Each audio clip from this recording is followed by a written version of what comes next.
बाजीराव पेशवा और किसान। बाजीराव पेशवा मराठा सेना के प्रधान सेनापति थे। एक बार अनेक लड़ाइयों में विजय हासिल करके अपनी सेना सहित राजधानी लौट रहे थे। रास्ते में उन्होंने मालवा में अपनी सेना का पड़ाव डाला।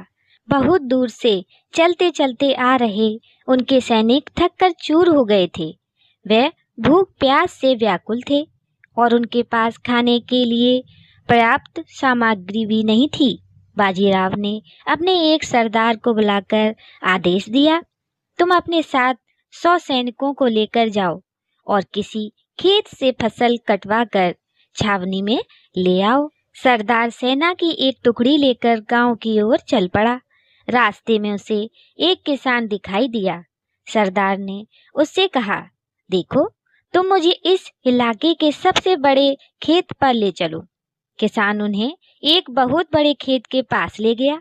सरदार ने सैनिकों को आदेश दिया, सारी फसल काट लो और अपने अपने बोरों में भर लो। यह सुनकर किसान चकरा गया। उसने हाथ जोड़कर कहा, महाराज, आप इस खेत की फसल ना काटें, मैं आपको एक दूसरे खेत पर ले चलता हूँ। उस खेत की फसल पककर एकदम तैयार है। सरदार और उसके सैनिक किसान के साथ दूसरे खेत की ओर चल पड़े। यह देख वहां से कुछ मीलों की दूरी पर और बहुत छोटा था। किसान ने कहा, महाराज, आपको जितनी फसल चाहिए इस खेत से कटवा लीजिए। सरदार को किसान की इस हरकत पर बहुत गुस्सा आया। उसने किसान से पूछा, यह खेत तो बहुत छोटा है और तुम हमें वहां से इतनी दूर क्यों ले आए? किसान ने नम्रतापूर्वक उत्तर दिया, महाराज, नाराज मत होइए, वह खेत मेरा नहीं था, ये खेत मेरा है, इसलिए मैं आपको यहाँ ले आया।